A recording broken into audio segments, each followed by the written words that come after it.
All right, let's jump right in. You know, when we think about strategy, it's so easy to get tunnel vision, right? We focus on our plan, our product, our strengths. But in today's world, that's kind of like trying to navigate a hurricane by only looking at the map inside your own boat. What if the real game changers, the things that truly make or break a business, are all happening way outside your four walls? And you know who summed this up perfectly? Mike Tyson. Yep, the boxer. He famously said, "Everyone has a plan until they get punched in the face." And that is just brilliant. Think about it. He wasn't talking about how good your plan is. He was talking about the punch you don't see coming. It's all about the environment you're stepping into. So, that's the big question we're tackling here. We all have a plan, but can it take a punch? I mean, really. Does your strategy have a glass jaw, or is it built to absorb the hits and keep moving forward in a world that's, well, chaotic and completely unpredictable? So let's call it the Tyson rule of strategy. It's this core idea. Winning isn't just about having the best internal plan. Not even close. It's about how well you can see, understand, and react to the punches the world is going to throw at you. Okay, so if we're going to follow the Tyson rule, we can't just stand there and wait to get hit, right? We need to anticipate those punches. We need some kind of radar system, a way to scan the horizon so we can see what's coming, both the good and the bad, long before it hits us. And that's where a fantastic tool called pestle analysis comes into play. Now, don't let the acronym scare you. Think of it less as a boring business school checklist and more like a decoder ring for the entire macro environment. It helps you read the signals the world is sending out. So pestle breaks down the world into 6 key signals. You've got political, economic, social, technological, legal, and environmental. And here's the key. Each one of these can be an incoming punch or it can be a massive opening for you. Figuring them out is step 1 to building a strategy that actually thrives instead of just, survives. Let's just take one of these to see how it works. Let's look at the P for political. Now, it's so tempting to just think, oh, that's about elections, but it goes so much deeper than that. We're talking about the fundamental rules of the game. Things like government stability, trade policies, regulations, stuff that can literally rewrite your entire business plan overnight. And check this out, it's totally a double-edged sword. On one hand, you get the punch. A government slaps a huge tariff on something you import, bam, your entire cost structure could be toast. But on the other hand, you get the prize. The government decides to pour billions into, say, renewable energy. Well, they've just created a massive new industry, a huge opportunity, right out of thin air. So, speaking of opportunities, once we've done our scan for all the potential punches, let's flip the script. Where are the biggest prizes? Where's the real growth happening on a global scale? I mean, where's the economic center of gravity on this planet actually moving? And that right there is probably one of the most critical questions any strategist can ask today. The good news, the data on this is incredibly clear. There's really no debate about it. Just look at this chart. It tells the whole story. The blue bars represent the so-called advanced economies. See how their slice of the global pie has been shrinking since the 90s? Now look at the orange bars, the emerging markets. It's a straight line up. I mean, the trend is just undeniable. For decades now, economic power has been shifting.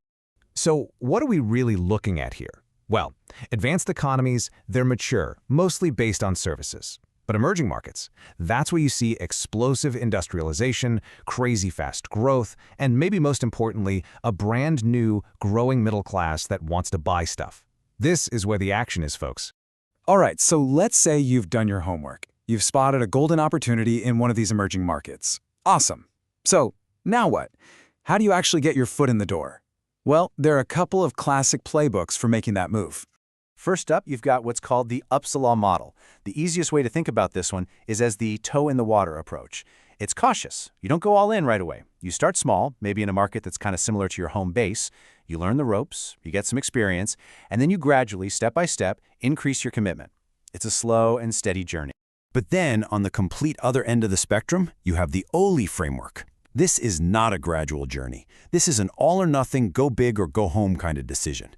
It basically says you should only make a huge move, like a full-on foreign direct investment, if and only if you have a magic trifecta of advantages. First, you need an O advantage, for ownership. That means you've got something special, some secret sauce that's hard to copy. Second, you need an L advantage, for location. There has to be a really good reason to be in that specific country. And third, an I advantage, for internalization, which means it makes more sense to do it yourself than to just license your tech or partner with someone. If you don't check all 3 of those boxes, the only framework says stay home. Simple as that. Okay, let's get to the final and maybe most important piece of this puzzle. Because look, getting into a new market is one thing, but winning, actually making money and capturing real value once you're there, that's a whole different ballgame. And honestly, this is where a lot of strategies just fall flat. To understand this, we need to look at a powerful idea called the smile curve. And trust me, once you see this, you'll see it everywhere. It's fundamental.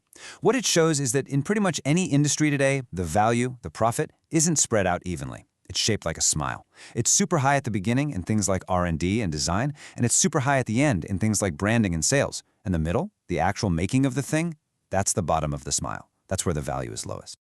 So let's break that down. Look at the left peak of the smile. This is all about the idea, the concept phase. The value here comes from one thing: scarcity. A brilliant new idea, a patent nobody else has, an amazing design, these things are rare and hard to copy. And because they're scarce, that's where you can capture a huge chunk of the value. But then you travel down into the trough, the bottom of the smile. This is the physical world. We're talking factories, assembly, shipping. It's all absolutely essential. You can't have a product without it. But it's also the place where it is incredibly hard to make a decent profit. So the question is, why? Well, it all comes down to what's known as the commoditization trap. Think about it. The better we get at making things, the more standardized and efficient it becomes. Which also means it gets easier and easier for anyone to do it. You've got global competition pushing prices down in a race to the bottom. And then automation comes in and makes it even cheaper. The result? A brutal, razor-thin margin business. But then we climb out of the trough and back up to the other side of the smile, the right peak. And here, value comes roaring back. But it's not about the physical thing anymore. It's all about the intangibles, your brand, the story you tell, the relationship you have with your customers, the service. It's the entire experience that wraps around the product. This is where you make that human connection.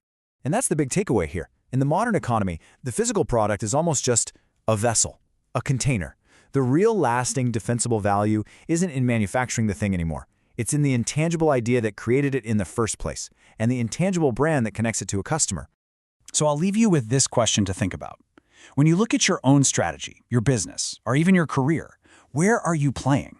Are you competing up on the high-value peaks of that smile curve, or are you getting stuck down in the middle, in that commoditized trough where it's a race to the bottom?